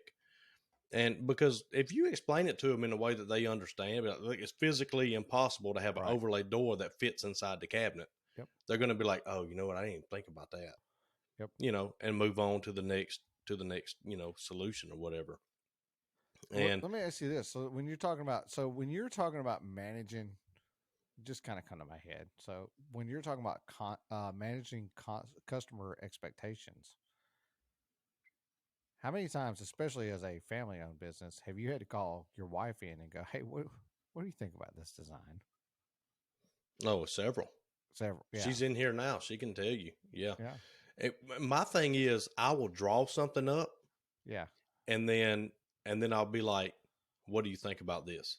yep, Because yep. again, they're our biggest supporters, but they will also not hide from They're the whether or biggest not they critic like it. as well. Exactly. They are the. So she'll If I come in and want she'll be somebody like, to tell me an honest answer, that's where I go. She'll "Yeah, go, babe, yeah, that looks terrible. that's Don't horrible." submit that.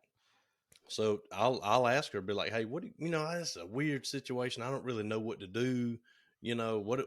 How does this look? And she'd be like, Yeah. it looks kind of it looks weird. It looks off, and then we'll keep playing with it. Yeah. Because you're sitting there for an hour designing it, and you're just like, I don't care. Yep, that's fine. Ship it. But at Yeah. the end of the day, you got to really, take a break, step back for a minute, think about it, and then get some fresh eyes on it. And they're like, yeah, no, that's why did you design that? So kind of circling back to your original note was the I don't know customer in parentheses that knows. That was your original note. So I recently went to a consult. This job's wrapped up now.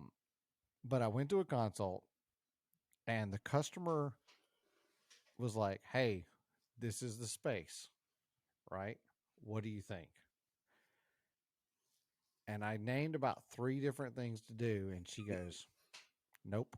Nope. on all like three things, and I'm like, "Okay, well, what would you like?" Well, I don't know.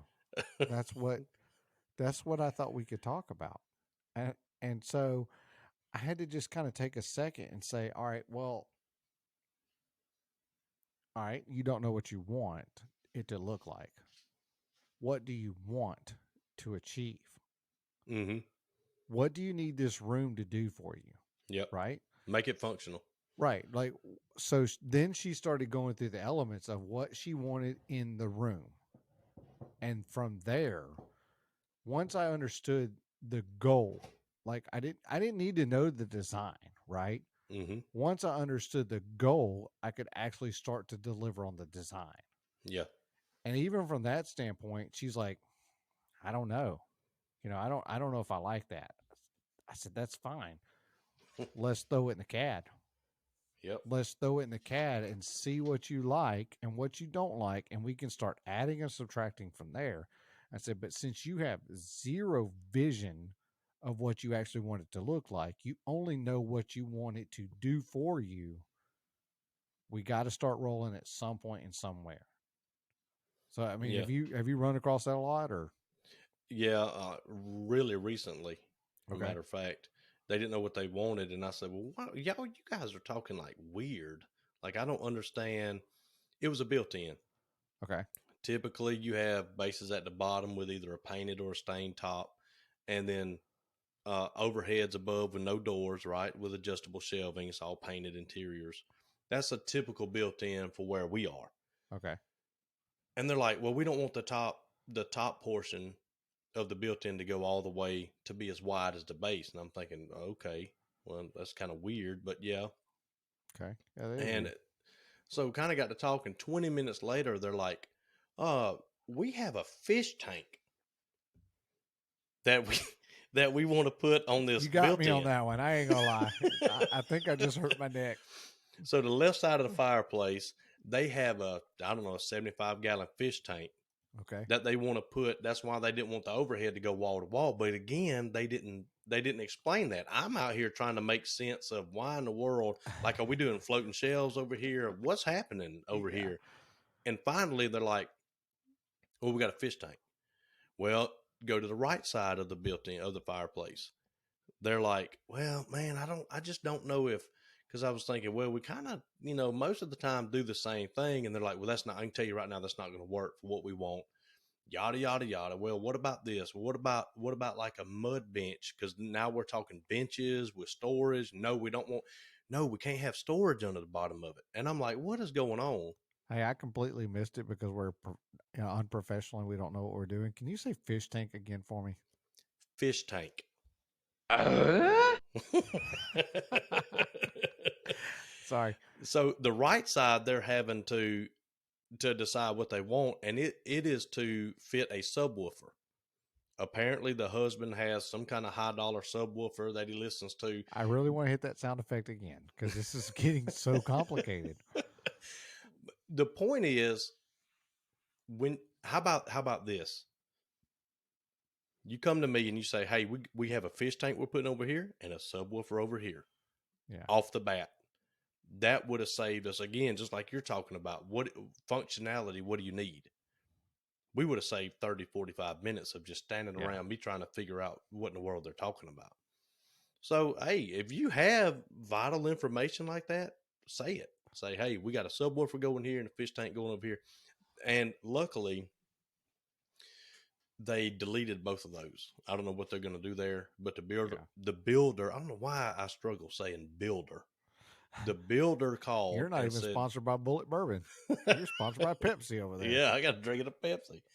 But he said, "Hey, do everything else in the house, but delete the built-ins." And I was thinking, yes, because Yeah. who wants a 75-gallon fish tank sitting on top of the cabinetry? I kind of do. You know, I've got a cabinet left and right of my like fireplace, and it's never gonna happen. Don't get me wrong, because my wife is never ever gonna allow two fish tanks. But I would love to have a freshwater and a saltwater tank, one on each side. what's the? Let's see. You got to think. We had a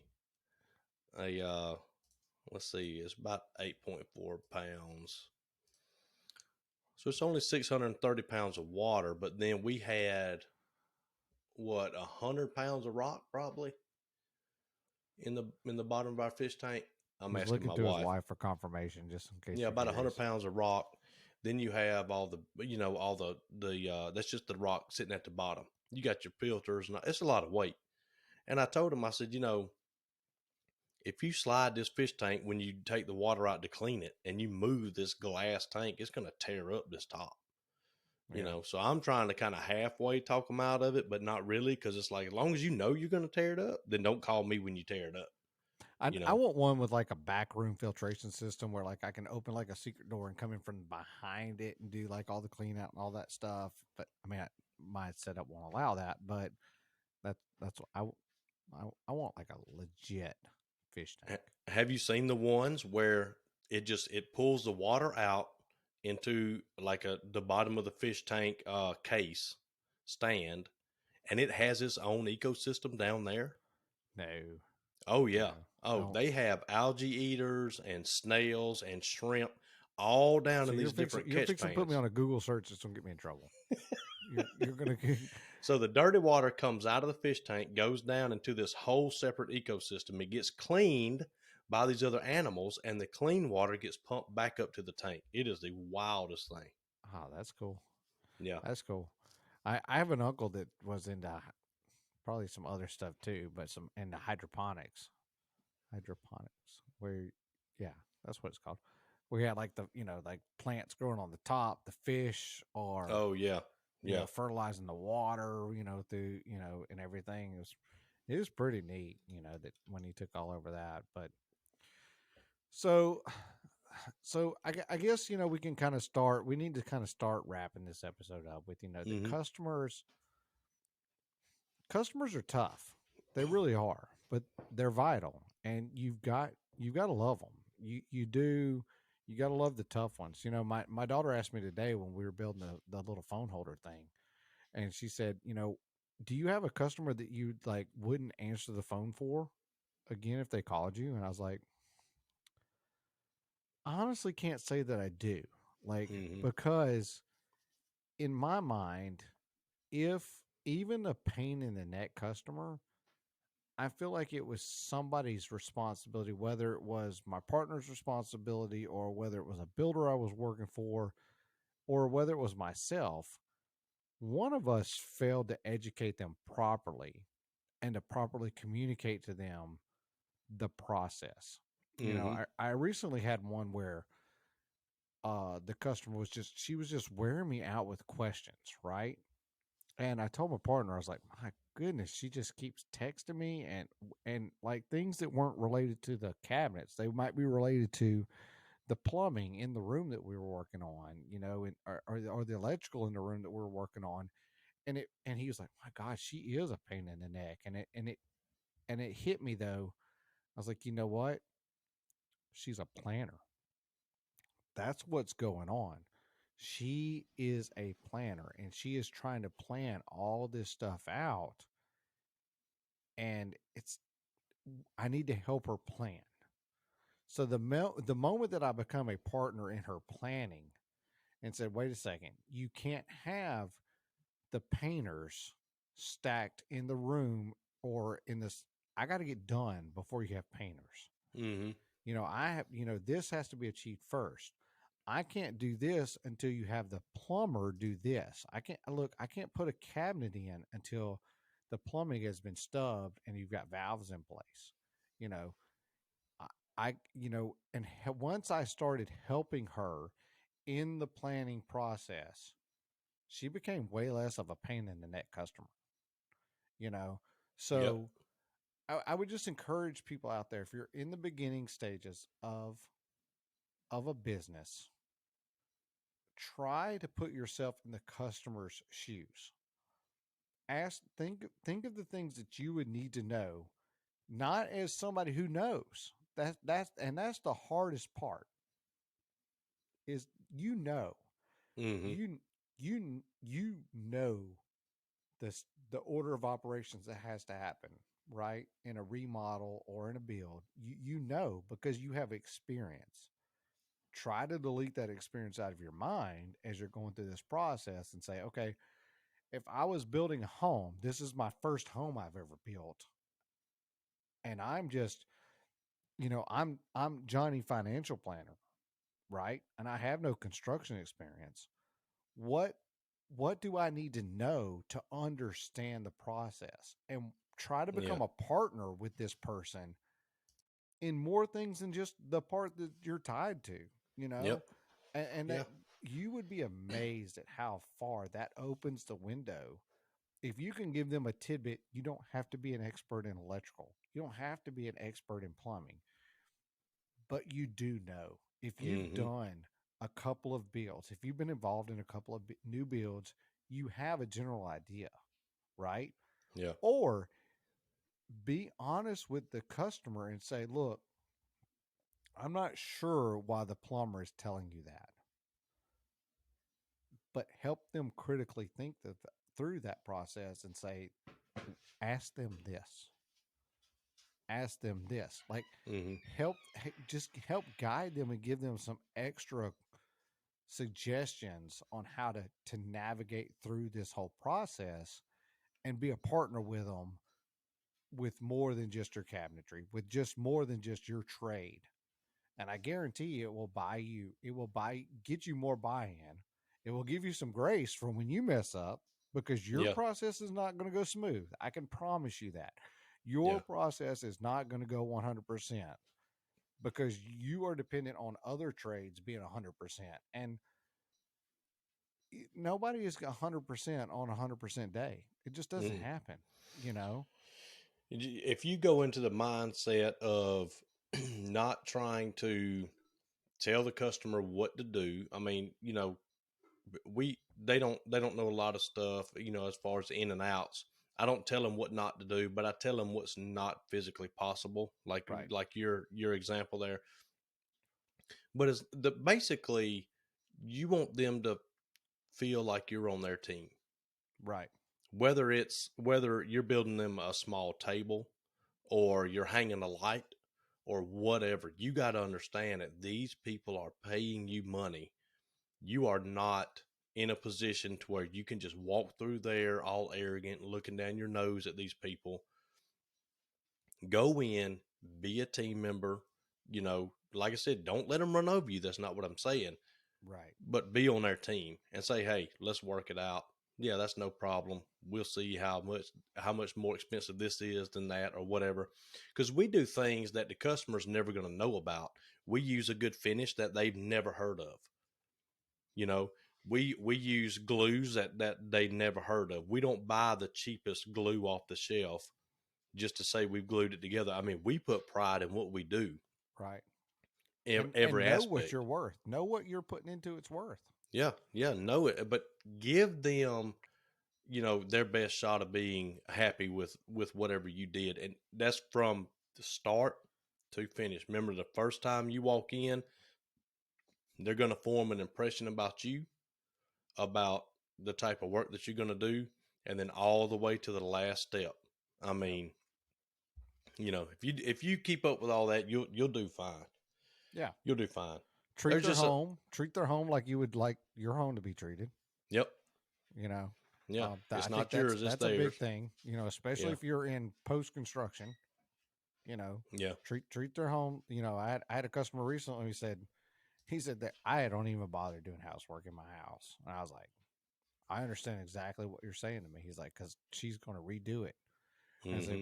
I'm with you. I was like, but she's not going to say that I didn't try. Yeah, I'm not going to allow your wife to say I didn't try to clean up the best of my ability behind me and to leave your house the way that I would expect somebody to leave my house. hmm, You know, so yeah. just Because they, do the even right though thing. it's yeah, even though Do the it's right thing. technically the builder's responsibility until they sell it to the homeowner at the end of the build. Man, if that homeowner comes in, you're not, you're not sitting there going, man, I wouldn't have put this bedroom over here. Why in the world do they do this? You never know when them jokers are going to sneak up behind you. Right. Now, when I get in the truck and I'm on the way home, buddy, I'll be like, can you believe the amount of bathroom, or can you believe there's showers, this or whatever? I'd have never done that. But man, let me tell you, when you're on that job site, your opinion doesn't matter about what they have or what they've chosen. True. If they walk in that house and they hear you talking about something that they are making a huge financial investment in, buddy, you start hurting people's feelings, and you're gonna have trouble keeping work. I can promise you that. Yeah. And you, you don't have to agree with their decision, but back it up. Hmm. Back it up and love it, because that decision, whether you don't like it or you do like it, gave you a job. Yep.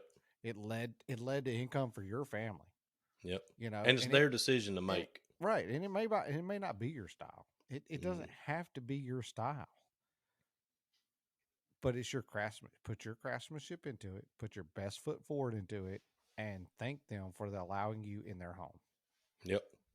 And that will carry you further than anything else can Hmm. in the business world. I truly believe that. You know, So for you dealing with customers and you customers, I mean, take all this to heart. This is the bread and butter of what we do. yeah. Well, You got man, anything else to add? dude, I don't know that we could wrap it up any better than that. For two rednecks who have no idea what they're doing, I think I think that's legit. I think that's legitimately how we run our businesses. Yeah. And some people may take umbrage with it and may not agree with us on that, and that's fine. I don't care. It's my business. That's why I opened my own business, so that I could run it with the ethics and with the mentality that I wanted to. Hmm. So, you know, at the end of the day, I might not do the right thing, but I'm going to do what I feel like is the right thing. Yeah. I'm Yeah. going to do what I feel like is the best interest of the customer. Um, you know, just yesterday, I put together a playhouse for a customer in my neighborhood that couldn't find anybody else to put this playhouse together. And this is not something that I normally do, nor did I want to do, but they were a neighbor, and so I took the job, and I told them, I said, I will charge you for 6 hours of labor max.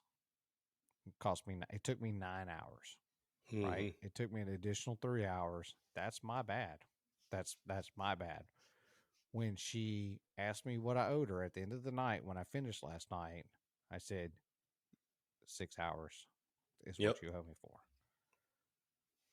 And I came home, and I was a little frustrated and upset with the fact that they didn't feel the need to honor or to acknowledge the 3 extra hours that it took me.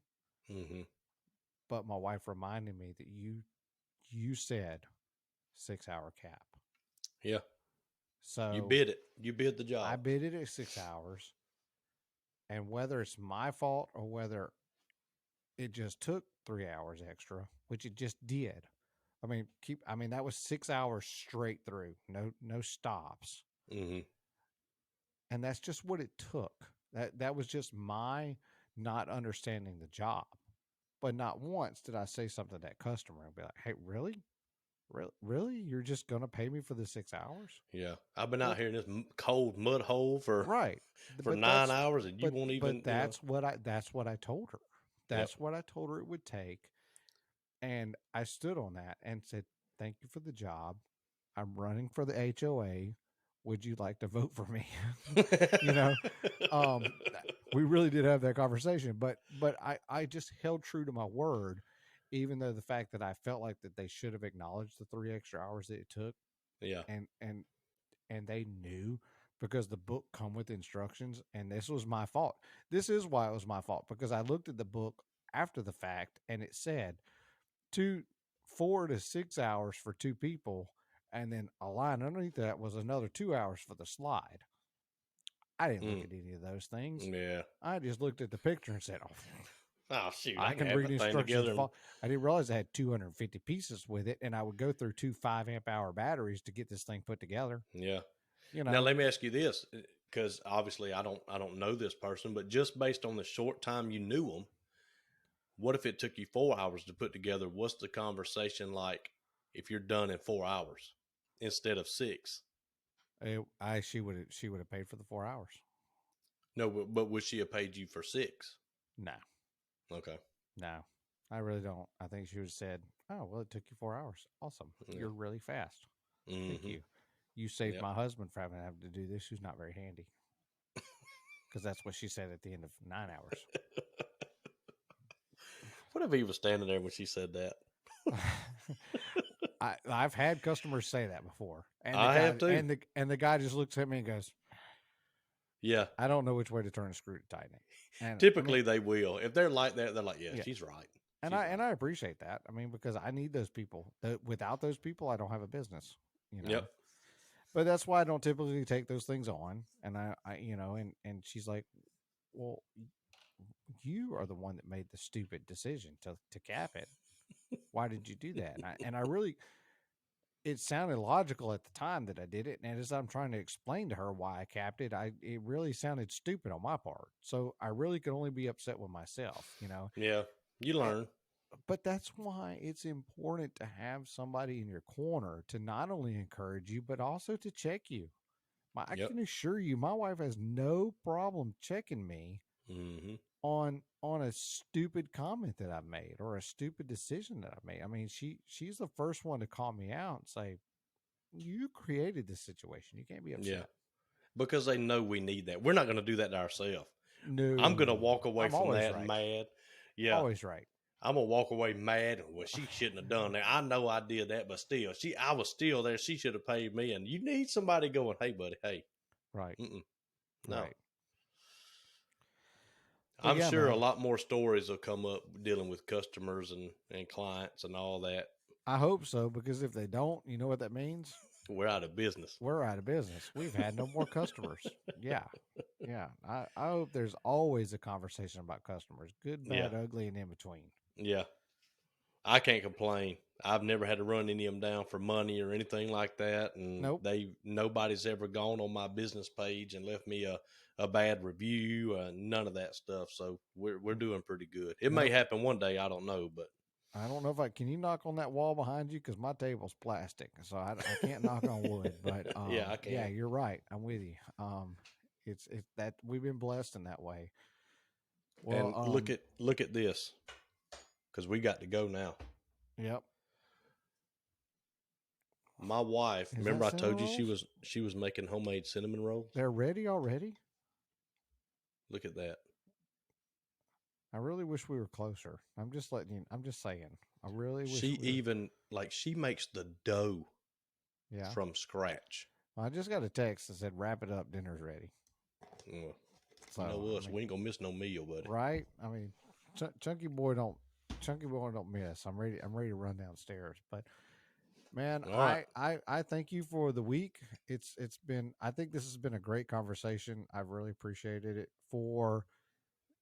We got to keep the tradition going, and eventually we're going to have an email address to share with you guys, so that if you are don't have immediate access to us, that you can join in on the fun and let us know. But we're just not to that point yet, unfortunately.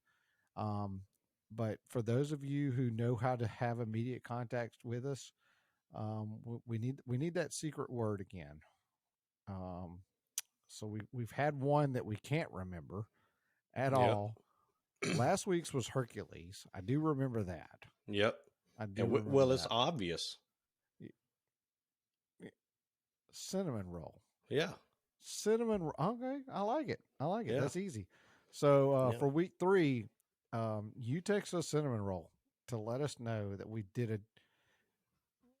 Now I'm not gonna say a good job. That you were able to survive. That you listened. That Yep. you listened and you were able to survive through this podcast. You let us know, and we appreciate it. We appreciate the We do. following. Really do. Please tell somebody about the podcast. See if they'll listen.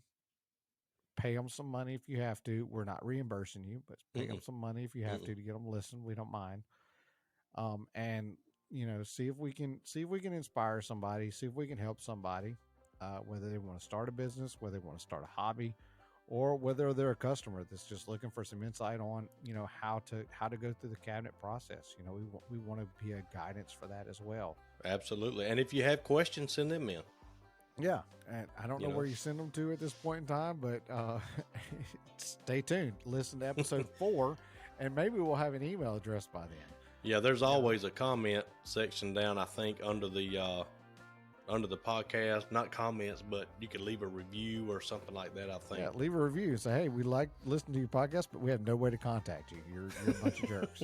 That'll all change. We're getting there. We're waiting on a lot of stuff to get finished now. Should be. We're just some country boys who are trying to figure this thing out. We got a very limited budget, so if you know anybody that wants to sponsor us, we're very, very open to that conversation. Absolutely. So let us know. Well, buddy, tell your wife I said hello. I know she's sitting there staring at you, telling you to get the heck off this podcast. Yep, she has been too. For quite some time. And we hope you guys have a great, productive week. I hope you have a great, productive week in your shop. You as well. Get after it, man. Yeah, we're gonna burn and turn on this thing and see what we can do for this week. And we will see you guys in 7 more days. And we'll catch up and see what's going on. Until then, be careful. All right. Peace out, my man. See y'all. See you, buddy.